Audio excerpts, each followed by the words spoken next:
อันนี้เขาเอิ้นว่ากระปางหัวยนต์บ่หัวน้ำมันอย่างต่างๆสมัยแต่ก่อนเขาเจ้าก็เอามาเฮ็ดเป็นคุมีจังหลังคาเข้าไปพุ่นเขานี่แล้วนี่หมดแล้วบ่มีคนอยู่แล้วบ่มีหาเงินหาคำได้แล้วก็ค่อยเลื่อยไปเพราะว่าทุกสิ่งทุกอย่างต้องขับเคลื่อนด้วยเงินพี่น้องอาศัยไม้ล้วนๆในการเฮ็ดเฮือนเฮ็ดซ่านโอ้ไข่แล้วเนาะเลี้ยงนี่เนาะใช้เบิ่งหอยดูเท่าไรนี่เจ้าสิขายนี่โอ้เจ้าคือได้ของดีแท้อันนี้ไม่เท่าอันนี้คือวิถีชีวิตของเขาเจ้าในชนบท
กับทักทายสวัสดีท่านผู้ชมยินดีต้อนรับสู่ส่องวิถีลาวกับบตุกอีกเช่นเก่าเช่นเคย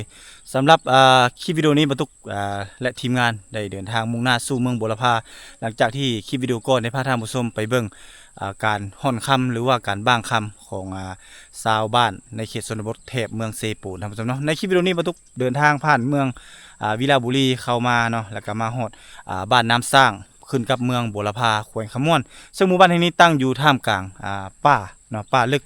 ซึ่งหมู่บ้านนี้บ่มีไฟฟ้าบ่มีสัญญาณโทรศัพท์เนาะแล้วก็น้อยนักที่เฮาจะเห็นรถใหญ่เนาะเล่นผ่านเส้นทางดังกล่าวนี้ส่วนหลายนี้จะเห็นแต่รถจักรแล้วก็โดนๆที่จะมีรถไถหรือว่ารถใหญ่เล่นผ่านเนาะหรือว่าแทบจะบ่ได้เห็นรถเล่นผ่านเข้ามาเลยซึ่งว่าหมู่บ้านแห่งนี้ตั้งอยู่ท่ามกลางป่าพี่น้องเนาะอาศัย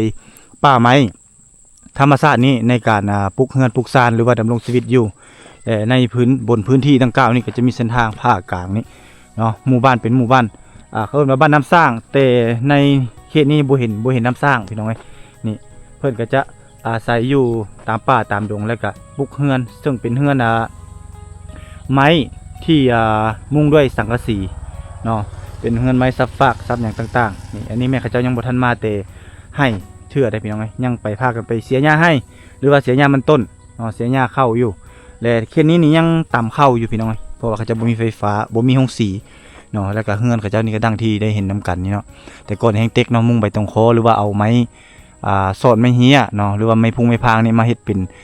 หลังคาแต่ปัจจุบันนี้เขาเจ้ามีเงินเขาเจ้าก็จะมุงสังกะสีเพราะว่ามุงสังกะสีนี่มันจะทนแน่เนาะคุมโดนแน่พี่น้องเอ้ย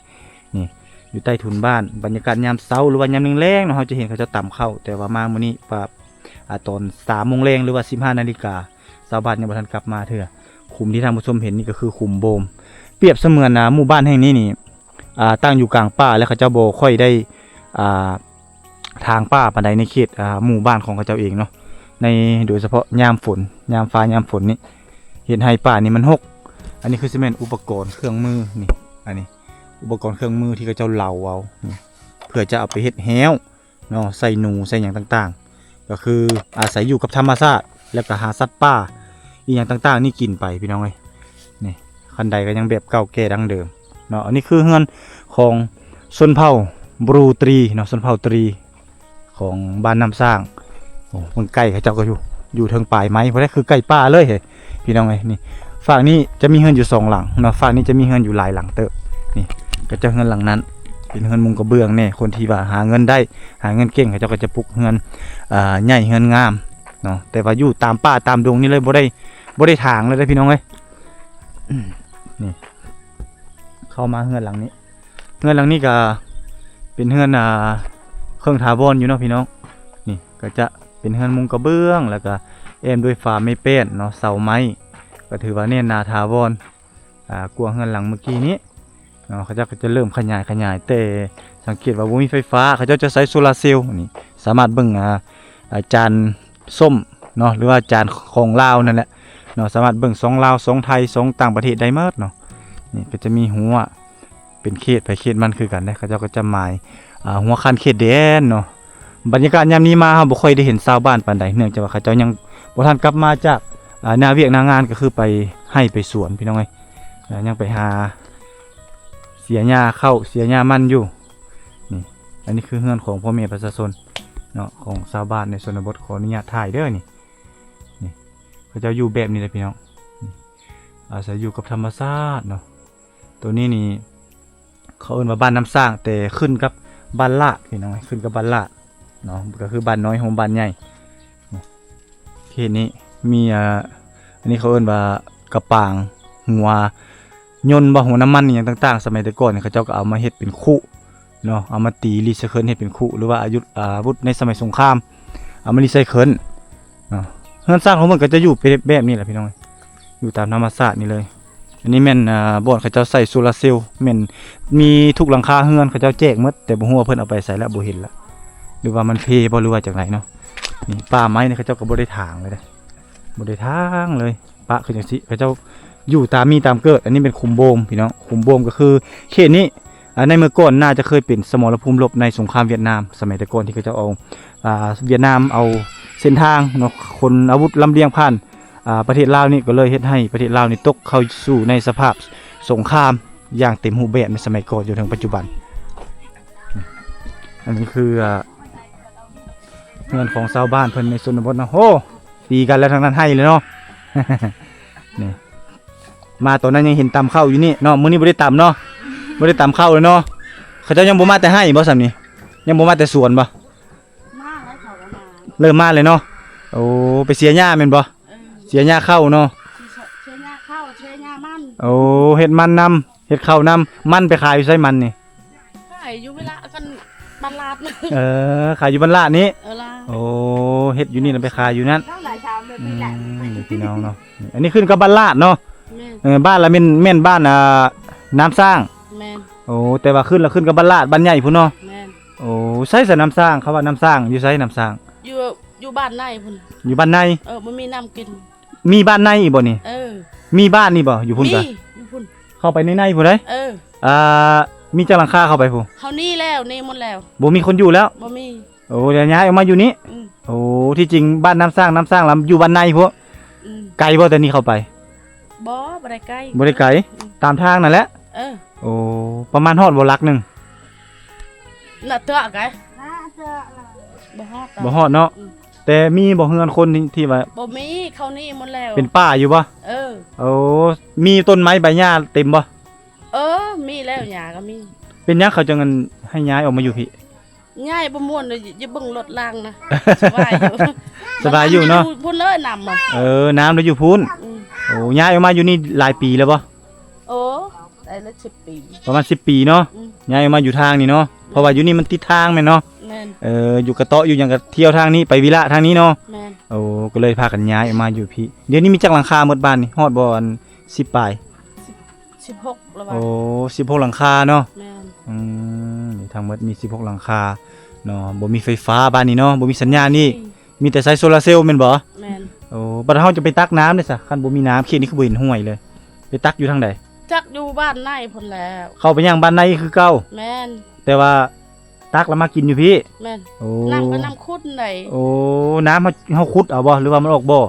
บ่มันเป็นบ่มามันแห้งเพียงนี้ โอ้เพียงกลางเชียงนี่ ดือ5มันแห้งเดี๋ยวนี้ก็มันแห้ง โอ้ มันแดด ทุกมื้อนี่ชาวบ้านนี่ยังพากันไปตักอยู่เนาะ เฮาตักอยู่บ้านลาดพุ่น ไปตักบ้านลาดเดี๋ยวนี้ได้ แม่น อยู่บ้านในแล้วบ่มีใครไปแล้ว บ่ โอ้บ้า ไป น นะไปนะน้ำก็มันแห้งหมด มัน ล้ว แห้งมันเนาะ อืม โดยขอบใจเด้อขอบใจหลายๆ โดย เดี๋ยวน้อยจังสิเอาขนมไปแจกอยู่นั่น เด็กน้อยแก้เครื่องหลาย มาถ่ายคลิปแล้วก่อนพี่น้องนี่ อันนี้ก็ได้สัมภาษณ์ชาวบ้านในเขตชนบทที่เขาเจ้าย้ายถิ่นฐานออกมาตั้งเฮือนตั้งศาลเนาะปลูกเฮือนปลูกศาลอยู่ในเขตนี้นี่พี่น้องหลายฟ้าหลายปีเขาเจ้าย้ายออกมาอยู่นี่ประมาณ10ปลายกว่าปีเขาเจ้าก็จะนี่แหละถอนโฮมนี่ไม้เฮือนไม้ศาลตามป่าตามดงเนาะบ่ว่าจะเป็นไม้เปื่อยไม้ย่างไม้บากไม้หยังต่างๆนี่เขาเจ้าหาเงินหาค้ำได้แล้วก็ค่อยเลื่อยไปเพราะว่าทุกสิ่งทุกอย่างต้องขับเคลื่อนด้วยเงินพี่น้องเนาะถ้าเฮาบ่มีเงินเฮาก็บ่สามารถเลื่อยได้เนาะเฮามีแฮงอยู่แต่ว่าเฮาบ่มีเงินซื้อจักรบ่มีเงินซื้อน้ำมันเนาะเฮามีไม้ก็คือเก่าพี่น้องเนาะหรือว่าเฮาเลื่อยบ่เป็นก็คือเก่าฉะนั้นเฮาต้องได้หาเงินเพื่อจะเอาไปจ้างแล้วก็มาเลื่อยไม้เพราะว่าไม้นี่เขาไล่เป็นแมตพี่น้องเนาะแมตละ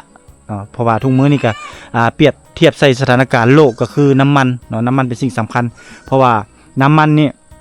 เป็นบ่อนขับเคลื่อนทุกสิ่งทุกอย่างเนาะบ่ว่ารถจักรรถยนต์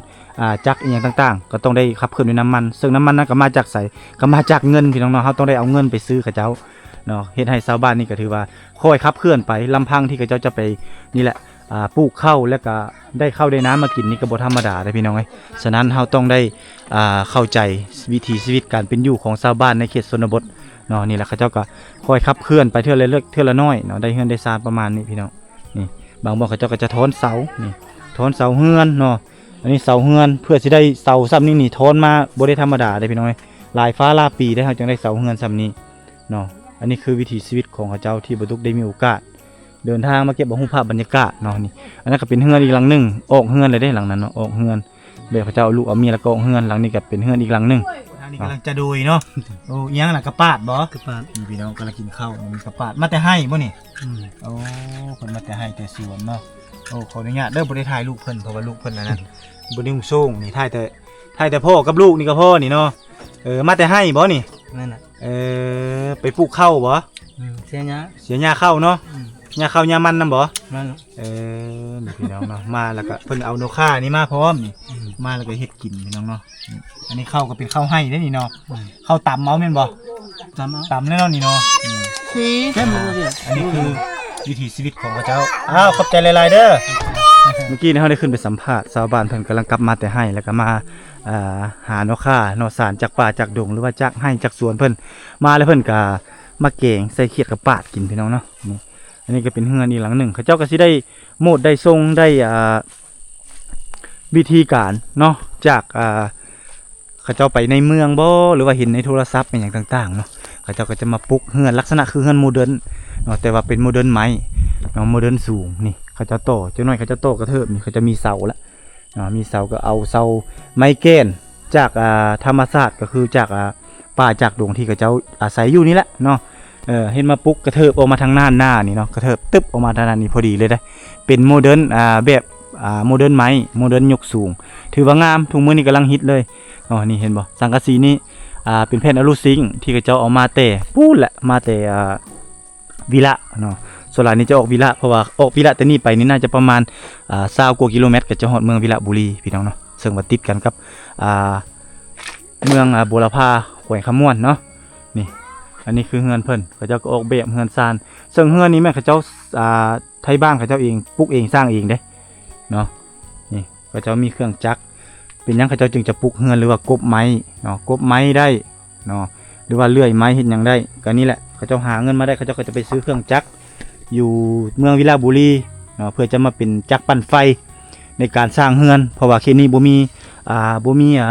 ไฟฟ้าเนาะนี่อาศัยบางที่เขาเจ้าก็ใช้รถไถแต่ว่าตัวนี้มันจะมีครบเลยเนาะสามารถเสียบปลั๊กได้เนาะนี่กบเขาเจ้าก็ซื้อมานี่มีกบพร้อมเนาะนี่กบเพื่อในการเฮ็ดเฮือนเขาเจ้าจะมากบไม้กบแป้นนี่ กบแป้นเขาเจ้าก็จะเลื่อยออกมาแล้วก็เริ่มเฮ็ดแต่ว่าเฮือนเขตนี้นี่จะเป็นเฮือนที่บ่ได้ฝังดินเนาะนี่ก็คือจะเอาไม้มาโยงมาห้องขึ้นคือจังซี่แต่ว่าให้มันล้มมันบ่ล้ม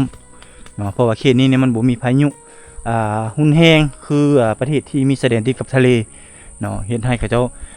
ปลูกมาแต่รุ่นพ่อรุ่นแม่รุ่นปู่สังกะสาญาติสังกะสีเนาะนี่แหละในเขตชนบทวิธีการของเขาเจ้าก็คือจะซื้อจักรปั่นไฟมาแล้วก็ซื้อน้ำมันมาใส่ในจักรนั้นแล้วก็กบเนาะแล้วก็ตัดแล้วก็เลื่อยโดยที่ว่าเฮาหาเงินซื้อน้ำมันนั้นเนาะนี่คือวิธีการของชาวบ้านในชนบทในหมู่บ้านที่ว่าบ่มีไฟฟ้าพี่น้องเขาเจ้าจะใช้หลักการคือจังซี่เนาะอันนี้คือใส่เหือแห้งรวมถึงหัวคิดประดิษฐ์สร้างของชาวบ้านในเขตชนบทเนาะที่พัฒนาเนาะครอบครัวก็รวมถึงหมู่บ้านนำเพราะว่าหมู่บ้านหนึ่งก็ต้องมีครอบครัวหนึ่งเป็นตัวอย่างเป็นตัวแบบเพื่อพัฒนาเฮือนซานลานเป็นเนาะดังที่ได้เห็นนำกันนี่แหละท่านผู้ชมนี่บางหลังก็จะมีห้องสีก็จะเป็นห้องสีที่กินน้ำมันก็คือจะซื้อน้ำมันจะสั่งมาใส่นี้จึงสามารถสีเข้าได้เพื่อเป็นการประหยัดเวลาในการไปให้ไปสวนเนาะไปเสียหญ้าให้หญ้าสวนอันนี้คือหมู่บ้านในชนบทที่มีโอกาสเดินทางมาเก็บเอาภาพบรรยากาศนี่คือเฮือนหลังนี้เนาะพี่น้องนี่เขาเจ้าก็จะอาศัยไม้จากป่าจากดงเนาะมาแล้วก็สารแล้วก็เฮ็ดเป็นฟ้าเนาะแล้วก็ทางลุ่มก็เฮ็ดเป็นแป้นปูทางเทิงก็คือการเป็นแป้นมุ้งพร้อมเนาะก็จะมีกระปางเขาเอิ้นว่ากระปางของกระฟุยที่เขาเจ้าใส่น้ำมันในสมัยตะก่อนหรือว่าใส่ยางบักต่อยเนาะแล้วก็เอามาเฮ็ดมามุงพร้อมเนาะกันฝนกันแดดเนาะนี่แหละคือหมู่บ้านในชนบทนี่บางคนเขาเจ้าก็มีหาเงินหาคำได้เขาเจ้าก็จะปลุกเฮือนนี่มุงกระเบื้องเนาะมุงกระเบื้องมันก็จะบ่ฮ้อนนี่แหละคือการพัฒนาหรือว่าการใช้ชีวิตของชาวบ้านในเขตชนบทซึ่งหมู่บ้านนี้นี่มีเพียงบ้านเดียวที่ตั้งอยู่ท่ามกลางป่านี่แล้วก็มีน้ำสร้างซึ่งว่าน้ำสร้างอยู่ทางบ้านในเพิ่นว่าเนาะอันนี้ก็จะเป็นเล้าเข้าเนาะเล้าเข้ากับแบบเก่าแก่ดั้งเดิมเขาจะใช้แป้นมุงพี่น้องใช้แป้นมุงนำแล้วก็ใช้เหล็กสิเป็นเหล็กของกระฟุยเนาะเพื่อป้องกันบ่ให้ฝนหัวใส่หรือว่าป้องกันแดดเนาะทางด้านลุ่มทุนของเล้าหรือว่ายุ้งข้าวก็จะมีเป็นเครื่องปั้นข้าวเนาะประหยัดเวลาในการทำมาหากินเนาะไปให้ไปสวนเนาะนี่ก็จะมีบนใส่น้ำมันพร้อมนี่เนาะบางคนเขาเจ้าก็จะตามเมาส์ในสมัยแต่ก่อนเนาะผู้ใดมีทุนแน่ก็จะซื้อห้องสีที่ติดขึ้นจากที่มาเนาะนี่เฮือนหลังนี้ก็เริ่มม้างไปแล้วนี่บ้านเฮือนเพิ่นนี่จะตั้งอยู่แคมทางนี้เลยนี่ใกล้ๆกับแคมทางนี่เนาะโอ้นี่ฝนตกบ่หัวบ่แม่เฒ่าหัวเนาะยังหัวคือเก่าเนาะให้เลยบ่ได้ตำข้าวบ่มื้อโอ้ลานไปลิ้นเนาะลานไปลิ้นแล้วบ่ได้ตำข้าวพี่น้องเอ้ยนี่อันนี้บ่นุ่งเครื่อง อีบ่าวไทยบ่ได้เด้อจังน้อยกันเด้อจะกินนมเด้อนี่พี่น้องอันนี้เพิ่นว่าฝนมาแล้วยังหัวอยู่เนาะมีเพชรดึกเท่าเชียร์แล้ว อ้าวบ่เฒ่าบ่ค่อยเห็นน่ะเสียแล้วบ่เชียร์แล้วตอนนั้นเดือน12โอ้ตอนที่12นั่นบัดนี้เจ้าอยู่น้ำไผบัดนี้อายุผู้เดียวอยู่ผู้เดียวบ่น้ำลูกน้ำหลานเนาะอยู่น้ำลูกชาวชงคนนั่นน่ะโดยลูกชายก็ชงคนมันยังไม่ทันเอาเมียถ่ายเห็นแต่หัวพี่น้องเพราะว่าหลานเพิ่นบ่นุ่งเครื่องบ่ได้ใส่เสื้อเนาะเฮาก็ถ่ายเห็นแต่คอนิดนึงดูเขาเด้อนี่อ้าวขอแสดงความเสียใจนำด้วยแม่เด้ออ้าวคนอยู่ก็สู้ต่อไปพี่น้องเอ้ยอ้าวนี่แหละคือหมู่บ้านน้ำสร้างอันนี้คือเฮือนซานของเพิ่นก็สิเป็นลักษณะแบบบูฮานดั้งเดิมในสมัยแต่ก่อนเลยก็จะเป็นแบบนี้เฮือนของเพิ่นเนาะจะเป็นแบบนี้เลยในเมื่อก่อนนี้เฮาบ่มีไฟฟ้าเนาะแล้วก็บ่มีเส้นทางที่สะดวกสบายคือดังกล่าวนี่เขาเจ้าก็จะอาศัยไม้ล้วนๆในการเฮ็ดเฮือนเฮ็ดซานดังที่ได้เห็นนํกันนี่แหละเนาะนี่มาถึงปัจจุบันนี้เขาเจ้ายังใช้แบบยุคเก่าสมัยเก่าเนาะแต่ว่าในใต้ถุนบ้านก็จะมีรถจักรอยู่เด้แล้วก็มีรถไถเนาะหาเงินจากการขายมันหรือว่าปลูกมันได้เขาเจ้าก็จะมาซื้อรถไถเพื่ออำนวยความสะดวกนี่อันนี้รถไถหาก็ซื้อได้นี่อำนวยความสะดวกอยู่บนใด1ไปให้ไปสวนเนาะ2ไปคนมันก้นมันเป็นอย่างต่างๆรวมถึงไปได้เงินได้คำกับไปคนเข้าหรือว่าไปเลื่อยไม้เลื่อยโต๊ะเพื่อจะปลูกเฮือนปลูกซานอันนี้คือ อ่าสิ่งอำนวยความสะดวกให้กับเจ้าเนาะไปห้องหมอก็สะดวกสบายเนาะมีรถไถไปนี่เฮือนเพิ่นก็จะเป็นเฮือนหลังต่ำๆเนาะนี่แบบดังเดิมพี่น้องทางนี้จะเป็นเฮือนครัวแต่บ่ตุกบ่ได้ขึ้นเด้อนี่อันนี้คือเฮือนเพิ่นแต่ถ้าเฮาปลุกคืออยู่เถียงไร่เถียงนานี่มันจะเย็นคักเลยได้เนาะอันนี้คือเฮือนของพี่น้องชนเผ่าบรูพี่น้องเอ้าเดี๋ยวจะพาท่านผู้ชมเลาะไปทางโซนนั้นเนาะหมู่บ้านนี่สมชื่อเป็นหมู่บ้านน้ำสร้างตั้งอยู่กลางป่าเนาะแต่ว่าบ่เห็นน้ำสร้างเพราะว่าชื่อของคำว่าน้ำสร้างนี่มาจากบ้านเก่าเนาะอันนี้มันเขาจะย้ายออกมาอยู่บ้านใหม่เนาะเฮือนในบ้านจะอยู่เฮือนหลังนี้เนาะอันนี้คือเฮือนในบ้านหลังนี้ นี่มีหงสีเรียบร้อยเนาะหลังนี้มีหงสีนี่เขาเจ้าก็จะเลี้ยงเป็ดเลี้ยงไก่ตามทุนบ้านแล้วก็สารย่างไก่ใส่ให้ไก่เข้าไปนอนอยู่ในคอกนั้นเนาะนี่หงสีคือจะเป็นตัวนั้นเพละแล้วมาใส่ตัวนี้เนาะขึ้นกับการใช้งานเนาะการรักษานี่ในหมู่บ้านนี่เขาเจ้าแจกนะแจกโซลาร์เซลล์เนาะมีจากหลังคาเขาเจ้าก็จะแจกนี่มีโซลาร์เซลล์ให้แผ่นโซลาร์เซลล์บักใหญ่พี่น้องเนาะเดี๋ยวเขาเจ้าย้ายโฮมบ้านน้อยโฮมบ้านใหญ่แหละชาวบ้านนี่เขาเจ้าบ่ไปอยู่บ้านคือซีเมนต์บ้านลาดเขาเจ้าให้ย้ายไปอยู่พุ่นแต่เขาเจ้าบ่ยอมไปเนาะเพราะว่าเป็นบ่อนฝั่งไสบือบ่อนพืชไสแห่ดินต้นหญ้าเขตนี้ก็หลายเขาเจ้าก็เลยว่าอาศัยอยู่นี่เพิ่นเลยรัฐบาลเลยเอาไฟโซลาร์เซลล์นี่มาแจกเนาะเพื่อจะให้ชาวบ้านนี่มีแสงสว่างในยามค่ำคืนมาได้ไสไปหาหอยได้บ่ไสเบิ่งดูน่ะมีหยังแน่นี่เบิ่งนี่ก่อนโอ้อะเลียงอันนี้เนาะโอ้ไข่แล้วเนาะอะเลียงนี่เนาะใช้เบิ่งหอยดูใช้เบิ่งหอยแน่โอ้หอยยังอันนี้หอยเดือโอ้หอยเดือแล้วก็มียอดคอนเคนมันอย่างนี้เนาะภาษาเจ้าเอิ้นยังหอยนี่หอยเดือนี่ กระแต ฮะ กระแต แล้วแต่ เออ แล้วแต่เห็นไหมเนาะนี่หลังนี้ยังคือเก่าพี่น้องเนาะยังคือเก่าดังเดิมโอ้อยู่หลายคนเนาะนี่พี่น้องอยู่กันหลายคนนั่นนี่เนาะโอ้โหบ่ญาติเลยบ่นี่บ่ญาติเลยบ่กระปูนี่อะเลียงนี่โอ้บ่ญาติเลยเนาะบ้านแล้วจะไปตักน้ำแม่นบ่ไปเย็ดเด้อเนาะแม่นบ่หรือว่าตำข้าววะเจ้าตำข้าวเนาะค่อยเห็นเจ้าเนาะอีนางเจ้าเฮือนเจ้าอยู่พุ่นแม่นบ่เจ้าอยู่นำแม่เฒ่าแม่นบ่อยู่นำแม่เฒ่านี่พี่น้องเนาะมื้อนี้บ่ได้ตำข้าวบ่บ่ได้ตำเนาะมีห้องสีแล้วบ่เฮือนเจ้ายังเนาะตามตอนใดตอนเช้าบ่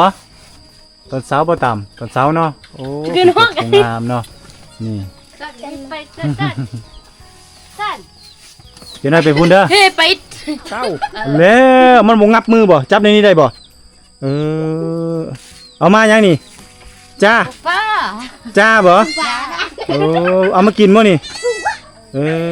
นี่พี่น้องนี่เอามาแต่ป้าเจ้าเอามาแต่ป้านี่เนาะจะมากินเป็นอาหารแม่นบ่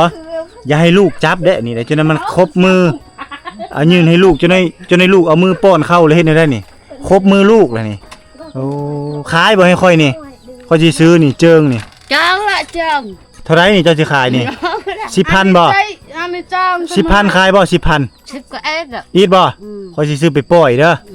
พี่น้องเต้าค่อยสิซื้อไปปล่อยอีต้นมันเนาะสงสารบ่ให้มันกินบ่ให้เพิ่นกินอีดปลานี่ 10,000 เด้อคือเจิงเต่าเด้อภาษาเจ้าเอิ้นหยังเต่านะ ไป ปีด Ờ. อ้าวคือเจิงปีดเด้ออ้าว 10,000 เอาไป ไปก่อนพี่น้องนี่เต่าเนาะนี่เต่าน้อยเจ้าเอามาแต่ไสนี่เห็นอยู่ไสนี่อยู่ห้วยบ่เจ้าอยู่ห้วยบ่นี่ฮะเดือตูมบ่เอาหยังเด้อหยังนี่ก็ไปเอาโอ้ตะก้อโอ้ว้าอีนางเจ้าคือกินลูกมันบ่เป็นหยังบ่ฮะคือกินไข่ดิบเลยกินได้บ่ได้กินดิบเลยกินไข่กับปูดิบเลยเนาะโอ้อีตนเด้จะได้ไปเอาขนมอยู่พุ่นเด้อเอาขนมเด้อขนมอมให้เด็กน้อยนี่เด้อไปเด้อไปกินขนมเด้อจะได้อายแจกขนมให้อ้าวพี่น้องนี่เต่าอีตนมันโอ้ยอย่างตัวน้อยๆนี่สิเอาเพิ่นไปปล่อยก่อน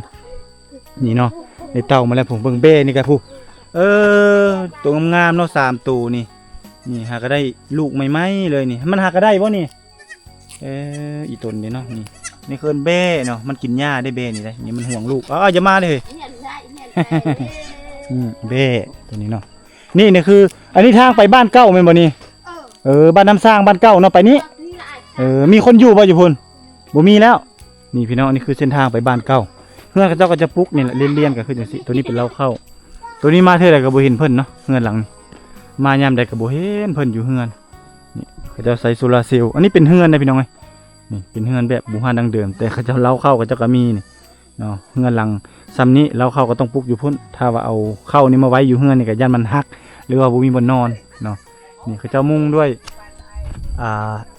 ไม้พุ่งไม้พางเนาะไม้หนาๆเนี่ยมุง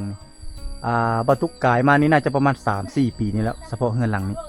เราได้ไม่เห็น 3-4 ปีแล้วแต่ว่าสภาพยังคือเก่าดังเดิมแต่บ่เห็นขั้นใดขึ้นเฮือนเนาะเฮือนก็เจ้าขึ้นจังซี่เลยได้นี่มีไม้ลำหนึ่งแล้วก็ไต่ขึ้นจังซี่บ่เห็นเนาะนี่ข้างๆนี่ก็บ่เห็นบ่อันที่มันเป็นขั้นใดนี่เฮือนก็สิประมาณนี้พี่น้องอยู่แบบนี้เลยบ่ฮู้ว่าเขาจะอยู่นำไผแน่นี่ทางด้านเทิงนี่ก็จะมีบอนสากโทรศัพท์เนาะบนแผ่นแสงนั้นแล้วก็มีโทรทัศน์เด้มีโทรทัศน์พร้อมกลางค่ำกลางคืนก็เบิ่งได้ทางนั้นเนี่ยเป็นห้องส้วมหรือว่าบนนอนพี่น้องเนาะเป็นห้องนอนของเขาเจ้าก็สิประมาณนี้พี่น้องเอ้ยหมู่บ้านนี้เป็นหมู่บ้านน้อยๆที่ตั้งอยู่ท่ามกลางป่าลึกเนาะเขตนี้ตั้งอยู่ท่ามกลางป่าลึกนี่โอ้อยู่มันออกมาแล้วหัวมันนี่ต่อไปปล่อยก่อนวิถีชีวิตยามแรงเฮามาเฮาจึงสิได้ค่อยเห็นเพิ่นตำเข้าพี่น้องเนาะนี่เขาเจ้าไปให้ไปหน้าไปสวนมาแล้วบ่มีข้าวกินหรือว่าบ่มีข้าวมาแรงเขาเจ้าก็จะเอาข้าวนี้มาต่ำเนาะมาต่ำเพื่อจะไปมาในมือแรงอันนี้ข้าวที่เป็นข้าวให้อันนี้เพิ่นว่าข้าวให้เนาะแม่นบ่ข้าวให้บ่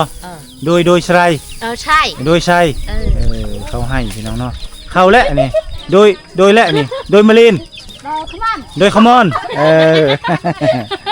อันนี้บ่แม่นโดยมะเร็งได้นี่อันนี้คือโดยขมอนพี่ยังอันนั้นตรีอันนี้นะอันไหนเด้ตะปันอันตรีตะปันแล้วแม่นโคกพี่น้องเนาะอันตรีละซากพุ่นเวลาตำนี่เพิ่นจะเอาทางน้อยลงก่อนเด้ทางน้อยเพื่อบดให้เข้ามันแตกออกจากกันอันนี้คือวิถีชีวิตของเขาเจ้าในชนบทพากันตำเข้าวิถีชีวิตดั้งเดิมบูฮานมีโอกาสเดินทางมาไปอันนี้ได้เต่านี้อยู่ในบกบ่มันบ่อยู่ในน้ำบ่เห็นอะไรสิไปปล่อยขี้แก้บเพิ่นว่าจะกล้ามแม่นบ่จะกล้ามมันขี้แก้บเนาะพี่น้องนี่เบิ่งลูกหลานเนาะแต่ละมื้อก็จังซี่แหละเพิ่นก็จะมาเบิ่งยืนเบิ่งกันตำเข้าแล้วก็เฮียนตำไปนํกันพร้อมกันเมื่อกี้เฮาบ่เสร็จแล้วเฮิมแย่เอ้ยนี่ตึกสิดีเลยแหละนี่อันนี้คือวิถีชีวิตของชาวบ้านน้ำสร้างพี่น้องเนาะซึ่งขึ้นกับบ้านลาดบ้านลาดก็คือบ้านตัวหน้านี่กับเมืองบุรพาข่อยขมวนวิถีชีวิตของเขาเจ้าในเขตนี้มาหลังจากเลิกเวียกเลิกงานมาแต่ให้แต่หน้าแต่สวนก็พากันมาตำเข้าหาอยู่หากินมาพร้อมเนาะไปหาหอยมาขายอย่างตามฤดูกาลกรอ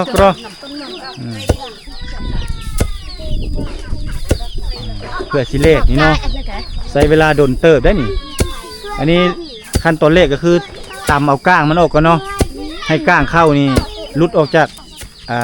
ให้เม็ดเข้าลุดออกจากก้างเข้าก่อนพี่น้องโอ้เจ็บโอ้เจ็บเติบพี่น้องเว้ยมันยันนี่เนาะเต่าเอ้ยเต่า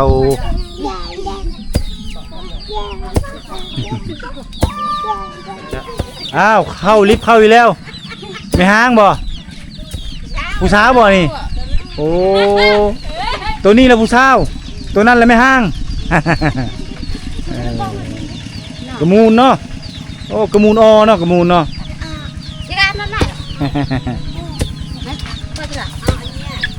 อันนี้หอยเกินหอยยังหอยหอมโอ้เจ้าคือได้ของดีแท้อันนี้ไม่เท่าเอาไปขายโลเท่าไรนี่ไม่เท่าโล 65อันนี้ได้ อืม โอ้โล65บ่ อืม นี่พี่น้องผมตัวไปห่อไปหานี่ก็เอิ้นว่าหอยหอมนะ อืม หอยเสพหอยนัวมื้อใดเขาเจ้ามาซื้อนี่มื้อนี้เลยบ่ ไผมาซื้อนี่ บ้านอันนั้น บ้านใด บ้านห้วยบอน ฮะ บ้านห้วยบอน บ้านห้วยบอน อืม นี่บ่บ้านใกล้ๆนี่บ่ เขาไม่ได้ไปชื่อก็ไปขายตลาดไปขายเวลาพุ่นน่ะ โอ้โล65บ่ไปขายพุ่น 60โล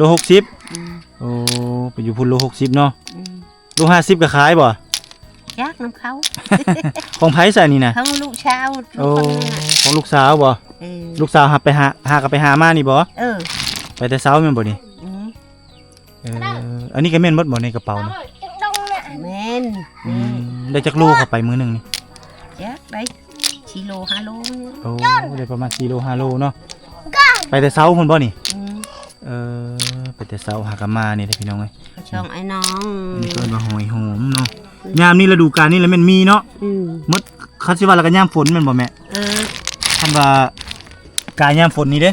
กายยำพลอยู่แล้วบ่มีแม่นบ่ บ่มี เฮาไปหาอยู่ไสนี่หานี่ ก็หาแต่ดงพุ่นแต่ดงบ่มาอยู่ตามดินบ่หรือว่าอยู่ตามภูนี่ ตามดินเนอร์ ตามขี้ดินนี่แหละตามป่านี่แม่นบ่ เออ โอ้ไปหามื้อหนึงได้จักโล ไปขายนี่ ได้หลายบ่ได้ได้ประมาณจักแสน นี่ อ่า ไหนชงเชนชามเชนนี่ โอ้ได้ประมาณ 2-3 แสนบ่ซำนี่ อืม เนาะคันเฮาปะดนนี่มันบ่ตายบ่ แล้วมันตาย ฮะคันเฮาปะ เกลือห อันนี้ได้ ำอืม ห้ามเกลือแล้วได้แม่นบ่ อืม โอ้ เอาหำอ่อนน่ะนะ ต้องได้เลี้ยงไว้เกลือห้ามเนาะ อืม ปะไปโดนก็บ่ตายเนาะ บ่ตายได้ เป็นตาซื้อไว้เนาะ ม ซื้อมากินอันนี้หอยเดือ ช่า นี่ งชิวเอา หอยเดือนี่ เออ หอยเดือบ้านเจ้าเอิ้นหอยหยัง กระโอก ก็รอหยัง กระโอก กะโลโอก เออ กะโลโอกหอยใหญ่ อันนี้ได้สักกะโลหยังอันนี้ กระแตะ กะโลแตะ เออก ะโลแตะอันไหนเด้ ปิด ปีดโอ้ปีดละเต้าเนาะ เออก ะโลโอกกะโลแตะ เออ โอ้ได้หลายเตอะมีซิงบ่ติดได้บ่ บ่มีเด้ บ่มีเลย อืม มีแต่ขายอยู่เขา ชิงเขาอะ โอ้ตามซิงเขานั่นเนาะ อืม แต่ละเทื่อก็ได้ซ้ำนี้บ่ไปแต่ละเทื่อ โอ้ไปมื้ออื่นก็เต็มมาแยงนี่ โอ้แสดงว่าหาได้หลายๆจะไปขาย อืม บ่แม่นว่าขายเลย เขาเข้ามาก็ขายอะ ถ้าเขามาซื้อนะเนาะ เขามาชื่อเยอะ ขาย ให้ขายเลย ถ้าเขาบ่มาซื้อเด้ เขาบ่มาชื่อก็ไปขายเวลาได้หลาย แนวนั้นเลยพี่น้องเอ้ยโอ้แถวได้มีห้วยเนี่ยเขาจะไปปล่อยเต่านี่ บ่มีเด้ บ่มีบ่ห้วยแถวนี้ บ่มีเด้ เฮ็ดได้เขาจะไปปล่อยอยู่ไสบัดนี่นี่อีต้นมันเด้นี่เนาะอีต้นมัน เอาเตามาที่ไสน่ะ ซื้อเอาเนาะเขาเจ้า 10,000อยากค่อยจะไปปล่อยเพราะอีต้นมันนี่บ่มีน้ำเขต บ่ นี่ มีน้ำนะ ต้องได้ไปหาปล่อยก่อนพี่น้อยจักสิไปปล่อยอยู่ไสพุ่นแหละทางหน้าพุ่นแหละมันมีห้วยมีห้องเฮาก็สิปล่อยมันไป อืม ขอบใจได้ไม่เท่าเด้อ โดย หลังจากที่บ่ตุกซื้อเต้าหรือว่าไถ่เต้าจากชาวบ้านที่เพิ่นไปหาอยู่หากินมาเนาะและบ่ตุกอีตนสงสารเห็นเต้าน้อยก็เลยว่าไถ่ชีวิตมาบ่แพงพี่น้อง 10,000 กิมันเป็นเต้าน้อย ก็เลยหาป่าหาธรรมชาติอยู่บ่อนที่ว่าไก่พ่อแม่ประชาชนหรือว่าไก่คู่ไก่คนแนวนึงก็เลยมาเป่ามาปล่อยพี่น้องนี่มาปล่อยเลยเด้อปล่อยสู่ธรรมชาติขอให้ชาวบ้านหรือว่าผู้คนจับเจ้าบ่ได้เด้อให้เจ้าไปบ่อนพุ่นแหละ ไปใส่กระไปไม่ให้เขาจับได้ให้เจ้าให้ใหญ่ให้เจ้าสูงเด้อไปน้ำไหลพุ่นแหละ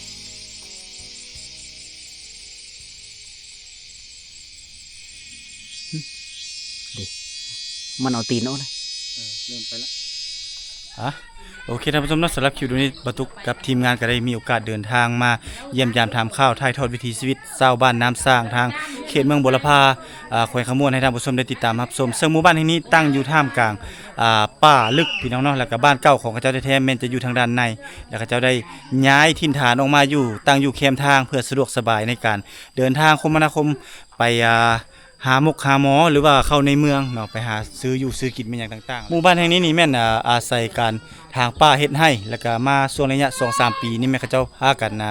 ป ปลูกมันต้นเพื่อส่งขายกลายเป็นสินค้าเนาะแล้วก็หาเงินมาได้จากการปลูกมันต้นเขาเจ้าก็จะพากันมาซื้อรถไถเนาะบางคนก็ซื้อรถจักรสิ่งอำนวยความสะดวกให้เขาเจ้านี่ได้มีรถไถนี่ไปแก้เข้าหรือว่าไปแก้มันขนมันนั้นไปขายบางครอบครัวเขาเจ้าก็จะถอนเงินถอนคำไว้เพื่อจะไปเลื่อยไม้เนาะเพื่อจะมาปลูกสร้างเฮือนซานปีนี้ได้เสาปีหน้าได้ไม้ฟ้าปีฮื้อได้สังกะสีหรือว่าได้แผ่นอลูซิงค์แล้วก็มาเฮ็ดเฮือนเฮ็ดซานนี่วิถีชีวิตของเขาเจ้าในยามนี้หรือว่าในช่วงฤดูฝนนี่ก็คือจะพากันไปเสียหญ้าเข้าหรือว่าเสียหญ้ามันต้นแล้วก็พากันไปหาเครื่องป่าของดงโดยเฉพาะแม่นหอยเก็ดหรือว่าหอยหอมมาขายในกิโลนึงแม่น65,000กีบหรือประมาณ100 บาทเนาะแล้วก็หลังจากกลับมาแต่หาอยู่หากินมาจากเสียหญ้าเสียค่าเขาเจ้าก็จะพากันมาตำเข้าดังที่ได้เห็นในคลิปวิดีโอที่บรรทุกได้มีโอกาสเดินทางมาสัมผัสกับทางผู้ชมที่ติดตามรับชมหมู่บ้านแห่งนี้อาศัยธรรมชาติเป็นหลักเนาะแล้วก็บ่มีไฟฟ้าบ่มีสัญญาณโทรศัพท์ตัดขาดจากโลกภายนอกก็ว่าแม่นเนาะซึ่งเขาเจ้าใช้โซลาร์เซลล์เป็นแสงสว่างในยามค่ำคืนรวมถึงการเบิ่งโทรทัศน์อีหยังต่างๆเขาเจ้าจะไปซื้อจานดาวเทียมส้มเพื่อจะมาเบิ่งโทรทัศน์เนาะถ้าใครมีโทรทัศน์หรือว่ามีโทรภาพเขาเจ้าก็จะพากันไปเบิ่งเฮือนนั้นเบิ่งเฮือนนี้หรือว่าย้อนยุคกลับไปปันหน้าจะประมาณ 6-70 ปีขึ้นหลังอันนี้คือรูปภาพบรรยากาศหรือว่าคลิปวิดีโอที่ประจุบาตุกนี้ได้มีโอกาสเดินทางมาเก็บเอารูปภาพบรรยากาศมาฝากมาตอนทางผู้ชมเนาะพบกันใหม่ในคลิปหน้าสำหรับคลิปนี้บาตุกขอลาทางผู้ชมไปก่อน